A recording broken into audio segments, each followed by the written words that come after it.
मित्रों, आज कार्यक्रम तो आपकी चौकी का विजिट का था, मगर मेरे हाथों से महिला बैरकों का उद्घाटन भी कराया है। जब हमने ये तय किया कि जेंडर न्यूट्रल तरीके से हर काम में हमारे देश की बेटियों का सहयोग लिया जाएगा, इनको मौका दिया जाएगा, तब एक विवाद था कि बॉर्डर की सुरक्षा में बेटियां क्या कर सकती है और उनकी सुविधाओं का क्या। मगर मुझे कहते हुए आनंद है, बेटियों ने बेटों से 2 कदम आगे बढ़कर सुरक्षा में अपना योगदान दिया है। और जहां तक सुविधाओं का सवाल है, सैन 2030 तक सारी बेटियों के लिए हम सुविधा भी सुनिश्चित कर लेंगे। राजस्थान में 79 बैरक स्वीकृत हुए हैं, लगभग 40 करोड़ के खर्चे से। उसमें से 67 बैरक आज जो 14 लोकार्पित हुए, इसके साथ 67 बैरक का काम समाप्त हो गया है।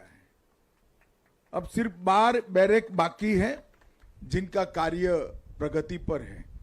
और मैं आशा रखता हूं कि कुल मिलाकर बीएसएफ जिन सीमाओं की चौकी करती है, निगरानी करती है, वो सीमाओं पर 380 और 360 बैरक 200 करोड़ के खर्चे से बनने थे। ये समाप्त होने के बाद हमारी बेटियों के लिए यहां ड्यूटी करना बहुत सुविधापूर्ण होगा। मैं बीएसएफ के जवानों का ऑपरेशन सिंदूर के दौरान जो प्रदर्शन रहा, उसकी भी भूरी भूरी प्रशंसा करना चाहता हूं। हर जगह पे जहां मोर्चा संभाला था बीएसएफ ने, वो डट कर रहे, न केवल डट कर रहे, सीमांत जिलों के नागरिकों का हौसला बनाए रखने में भी बीएसएफ ने बहुत बड़ा योगदान किया। और जहां जरूरत पड़ी वहां पाकिस्तान को मुंह तोड़ जवाब देने का काम भी बीएसएफ के जवानों ने किया, जो आपकी हमेशा की परंपरा है। मित्रों, आज मैं ऐतिहासिक चौकी सांचू पर आया हूं। मेरे मन में कितने ही समय से एक इच्छा थी कि सांचू चौकी को एक बार देख कर आए। मैं भारत सरकार में गृह मंत्री बनने के पहले भी इच्छा थी, और आज बीएसएफ ने मेरा कार्यक्रम सांचू की ऐतिहासिक चौकी पर लगाया है। ये मेरे लिए बहुत हर्ष का विषय है। 1965 के पाक भारत युद्ध में उस समय सांचू की आबादी उस समय भी 500 से ज्यादा थी, और आरएसी की चौकी यहां से लगभग 25 किलोमीटर पीछे थी। रणजीतपुरा गांव है, वहां पर थी। मगर जब 3 आरएसी और 13 ग्रेनेडियर के जांबाज जवानों ने सूचना मिली कि सांचू पर कब्जा करने के लिए पाकिस्तान ने शुरुआत करी है, तब भीषण हमला कर सांचू को भारत की सीमा में रखने का काम हमारे जवानों ने किया था, और पाकिस्तान को पीठ दिखाकर यहां से भागना पड़ा था। आज भी 3 आरएसी हर वर्ष बड़े गर्व के साथ विजय उत्सव बनाती है, जो अब 12वीं वाहिनी बीएसएफ की बन चुकी है। और वो विजय दिन का नाम भी सांचू दिवस रखा गया है। ये पोस्ट भारत के युद्धों के इतिहास में स्वर्णिम अक्षरों से अंकित है। आज मैं भी वही भूमि पर खड़ा रहकर आपसे बात कर रहा हूं, ये मेरे लिए बहुत बहुत आनंद का विषय है मित्रों। 179वीं बटालियन की एक बहुत महत्वपूर्ण बीओपी है और हमने पूरे राजस्थान के रेगिस्तान में एक लेटरल रोड के निर्माण का कार्य शुरू किया है, जो आपकी ढेर सारी असुविधाओं को समाप्त करने में काम आएगा। लगभग 1096 किलोमीटर लंबी लेटरल रोड और 520 किलोमीटर लंबी एक्सियल रोड, ये दोनों मिलाकर बीएसएफ के जवानों की सारी सुविधाओं की भी चिंता करेंगे और कनेक्टिविटी को भी बहुत लाइव और उपयोगी बनाएंगे। यहां पर ही न्यू डिजाइन फेंसिंग लगाने का काम चल रहा है और राजस्थान की लगभग 180 चौकियों पर पीने का पानी पाइपलाइन से पहुंचाने का भी काम पूर्ण हुआ है। मित्रों, अब हमने बीएसएफ की परंपरागत ड्यूटी को नए डायमेंशन से देखना पड़ेगा। अब तक जो हम करते आए हैं, सीमा के उस पार से कोई हमारी सीमाओं का अतिक्रमण न करे, अवैध स्मगलिंग पर नजर रखना, घुसपैठ पर नजर रखना और अहरनिश इनकी सीमा पार की गतिविधियों को हमारे सुरक्षा के दृष्टिकोण से नजर में रखकर हमारी तैयारियों को भी पैनी करना। मगर अब जिस तरह से देश को नुकसान करने के लिए आमादा जो तत्व है वो टेक्नोलॉजी का उपयोग कर रहे हैं, उसको देखते हुए भारत सरकार ने कुछ साल पहले एक निर्णय किया था, हालांकि राजस्थान में इसका कोई बहुत फर्क नहीं पड़ता है, कि बीएसएफ का कार्यक्षेत्र 15 किलोमीटर से बढ़ाकर हमने 50 किलोमीटर करा। उस वक्त गृह मंत्रालय में और कंसर्न राज्य में बड़ी बहस छिड़ी थी कि क्या जरूरी है। तब मैंने ज्यादा कोई जवाब नहीं दिया था और हमने एक निर्णय कर दिया था।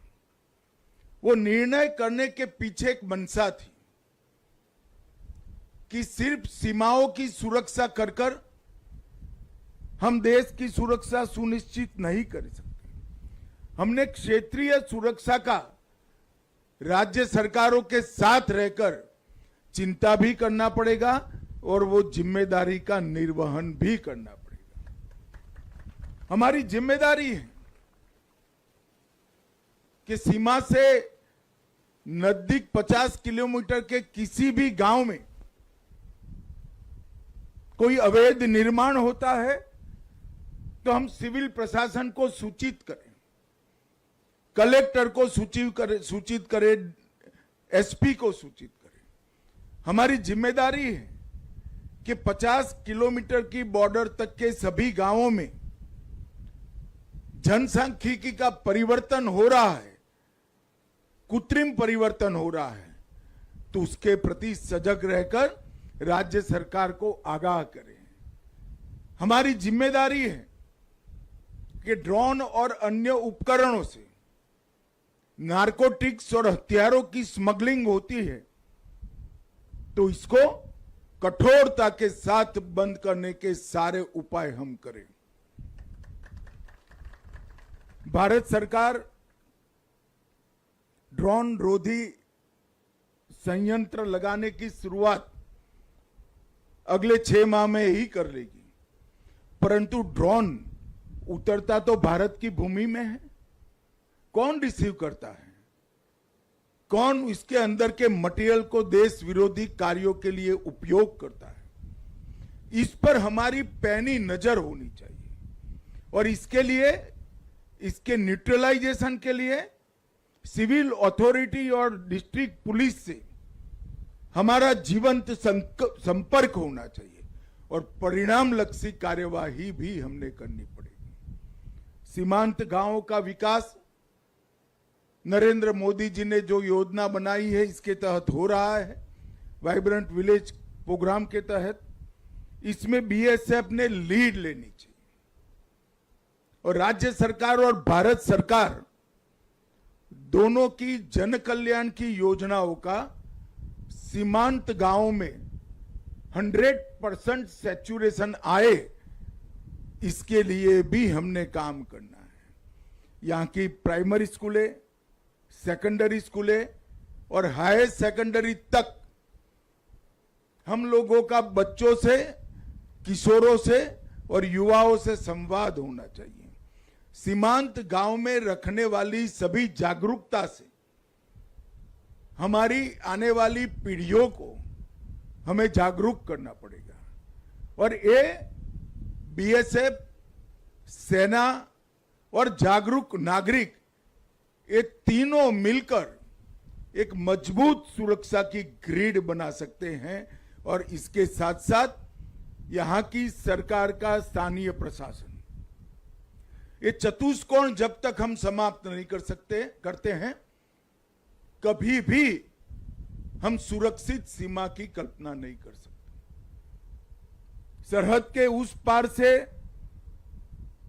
पैदा होने वाले सारे खतरों पर हमारी नजर तो होनी ही चाहिए, मगर सरहद के उस पार से, सरहद के अंदर जिन लोगों का उपयोग कर कर आंतरिक खतरा होता है, उस पर भी हमारी नजर होनी चाहिए और उसको भी निर्दयता के साथ कानून के तहत कार्यवाही करनी चाहिए। इस प्रकार की एक चतुष्कोणीय सुरक्षा ग्रिड ही हमारे कंप्लीट सुरक्षा ग्रिड की कल्पना को पूरी कर सकती है। मैं कुछ दिन पहले बिहार के सीमांचल में गया था। वहां पर एक डिटेल मीटिंग इस बारे में स्थानीय प्रशासन और बिहार सरकार के साथ हुई थी।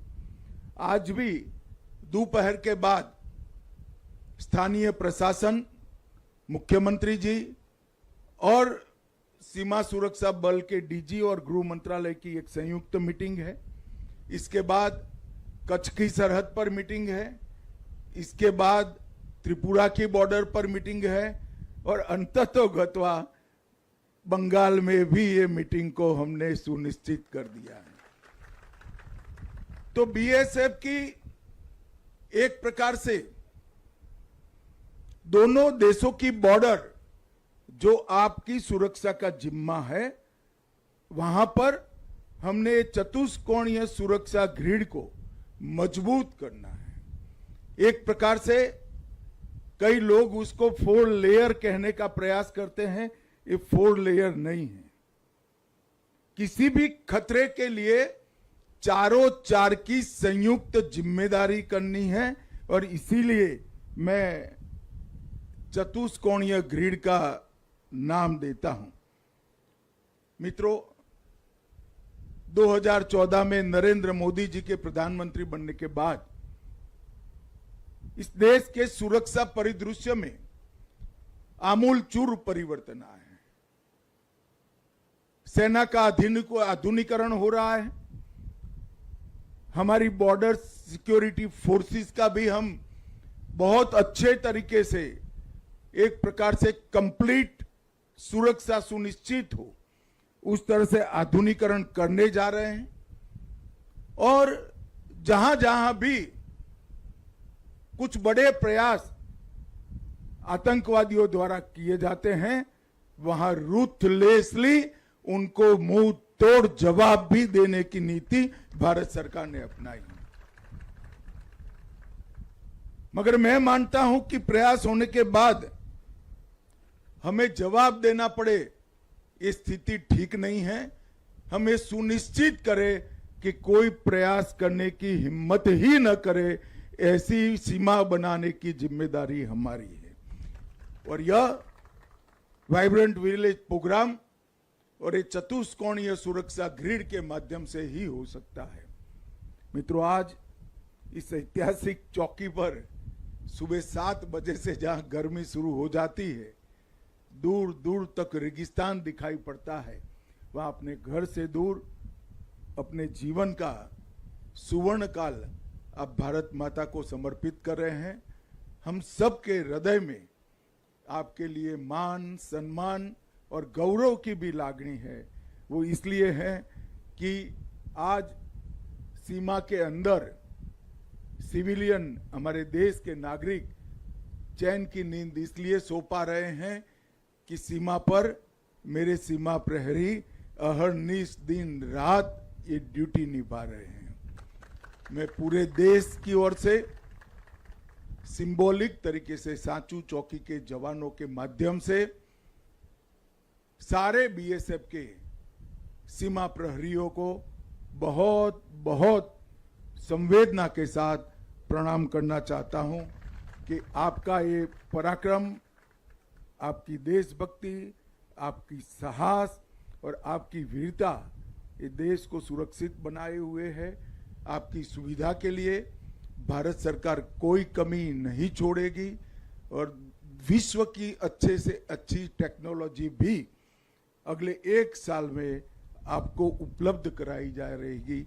मगर इस सब के साथ भी आपका समर्पण का मूल्य कम नहीं होगा, ये सुनिश्चित है।